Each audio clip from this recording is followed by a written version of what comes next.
Hello everyone, and hopefully you all are doing very well for finals. So my project is going to be on the term manifest destiny, and throughout my presentation I'm going to be giving the definitions and the research on manifest destiny and how that it's affected not only American history through the events but also the after effects on Americans and Native society and culture, and then I'm going to be getting into the references that has been made through each different type of literature that has been presented in class. So I'll be going through a short story, then a book I've read within the class, and then a video that I've watched in the class. So I hope you enjoy this. So what is manifest destiny? Where did it come from? And why is it so pivotal?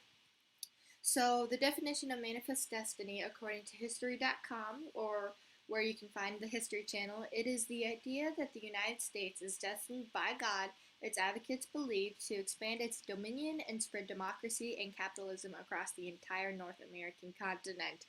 So, in short, the definition is that people believe that because it was God's design, that their ideas of the culture that they're currently practicing is made for everyone else within the North American continent or America to have the same beliefs and practices. Now, this ideology was created by John L. Sullivan, who was a writer for a Democratic Party magazine in 1845. However, it was not as common of a phrase. And with that, John L. Sullivan actually quoted himself saying that he didn't actually think it was an idea worthwhile, whereas he put it into the middle of an article that he was being an editor at or he was writing through. And then later on, it has then gained publicity and emphasis after 1927 when the American Historical Review declared the coin term to be universally accepted. Within that point, there was a lot of practices and events that has happened with this idea of manifest destiny. However, it was not necessarily a term that a lot of people agreed with, just because a lot of people thought that there were different motives and reasons that can fall apart or within the idea of manifest destiny. However, once it became under review with different events that's happened in American history, it then became its emphasis in 1927. So, events in history that have been influenced by the term of manifest destiny, the first would be the American Revolution, which is from 1775 to 1783.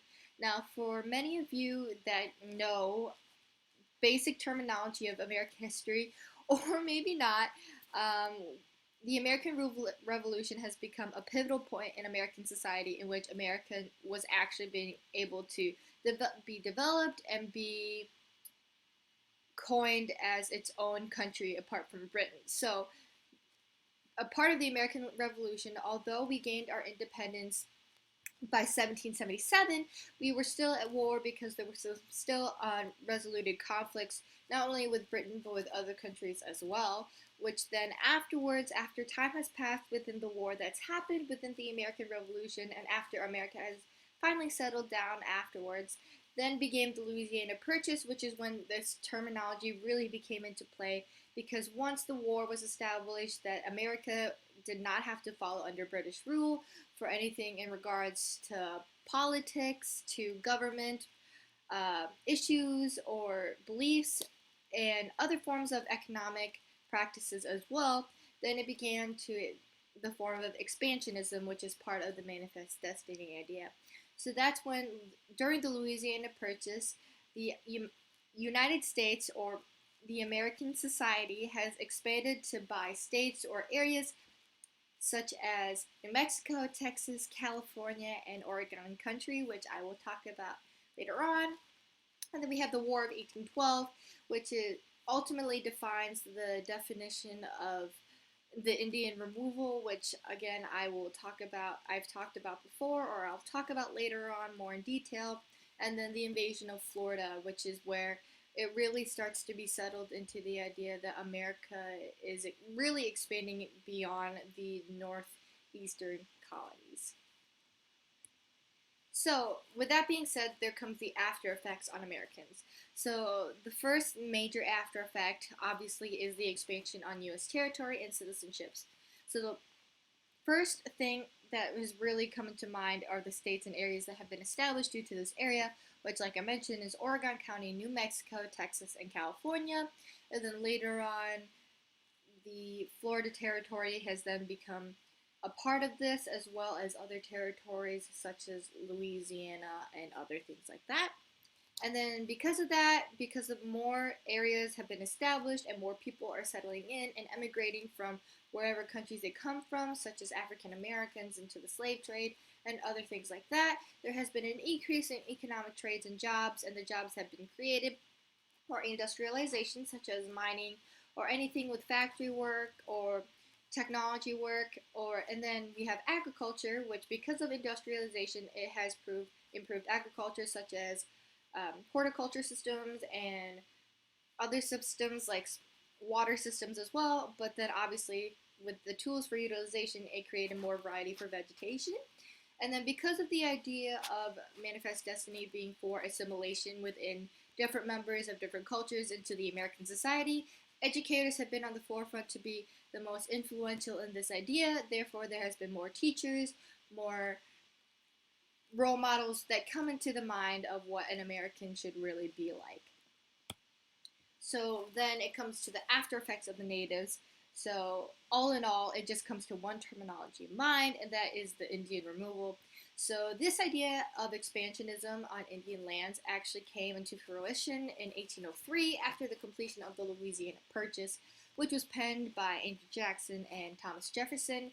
Now, duly noted that Andrew Jackson and Thomas Jefferson actually coined the idea for these Indians to stay within their land. However, there wasn't necessarily a treaty developed or ingrained within the American government and the native culture democracy to have these Indians connect and contact these American citizens or immigrants that are moving into their lands.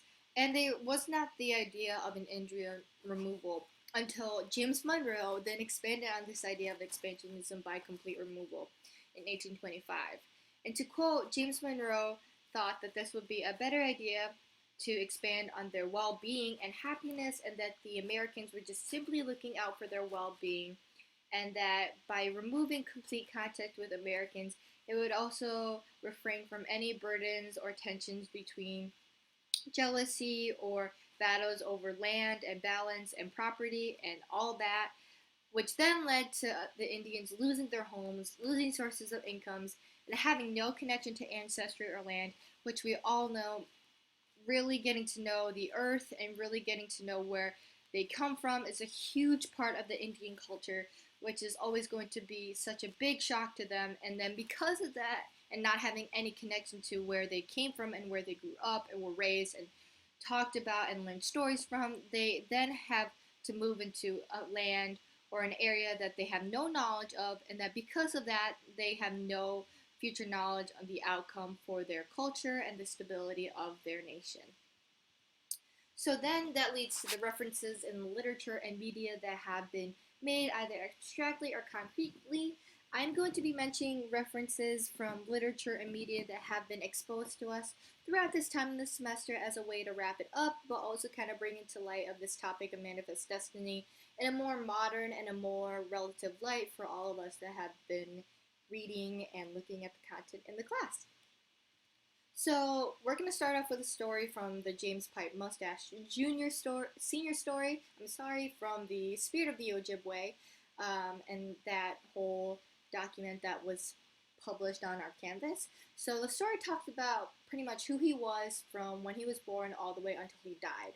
So the story of, or the book of the Spirit of the Ojibwe just pretty much talks about all the elders that were influential in the growth of Native American tribes. And so a lot of the things that were mentioned in his story were boarding school experiences, the impact of war within the Native American community, industrialism and how that has impacted agriculture, as well as other forms of getting food and making income, such as fishing and other things. And then there comes tribal affiliation, which can be connected to the Bureau of Indian Affairs, but that has not been established yet. So really trying to find people that he felt that he can most connect to in a way that he can make the most impact. And then he talks about the justice system, in which he talks about the equivalence and the power behind the natives and the connection to Americans as well through that. And then we have the book The Night Flying Women. I did do a group project on this already, but I think it's so relevant within this experience just because it does such a great job of talking about the true experience from the eyes of not only just a native but a woman on American assimilation. So in the book that was written by Ignatia Broker, it talks about how the culture was like prior and after the Americans and the mode of assimilation and expansionism. So some of the things that were integrated and emphasized were education, religion, ways of work slash income, and cultural practices and lifestyles. A lot of the emphasis that was placed in this book, however, was education and religion. And a lot of it was because a lot of the experiences that was correlated and promoted to the woman that was talked about in the book was mostly because of missionaries that were they were exposed to, and a lot of the outcomes that happened after assimilation expansionism has been developed and maintained. It has mostly been correlated because of religion, and a lot of the culture has been lost because of it as well.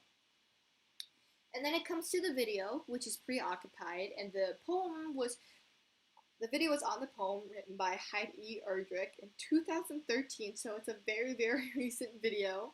And the video talks about the cultures that have been established and created by the Americans that have been displayed to the natives, such as pop culture, politics, and more. And it also talks about the feelings and practices of the society that the Americans have established, such as violence, greed, and scandals. And then it also portrays many visuals in which it shows the contrast between the mentalities and lifestyles of those a part of native culture versus American culture. And a lot of visuals that have been utilized are pictures from pop culture such as Superman or the ideal of an ideal housewoman, or pictures and images from politics or anything that was considerably popular during the time of Indian oppression or American assimilation.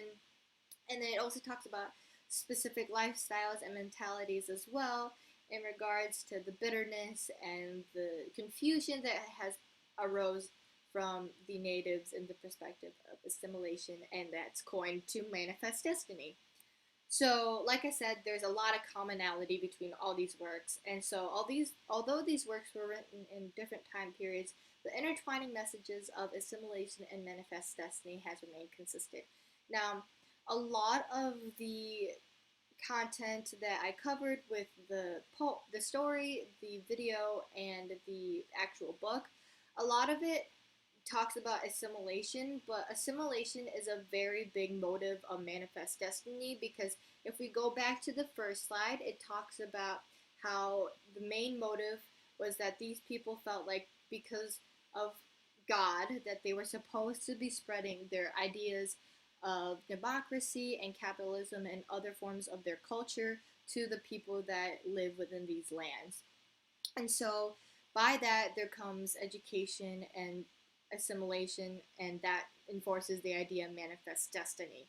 So a lot of the commonality between all these and how assimilation really gets pushed forward and really ingrained is that they all talked about how education was a pivotal source of promoting the message, in which they can spread these ideas in what appeared to be a less aggressive and more structural and compared to wars and meetings and political treaties and all that.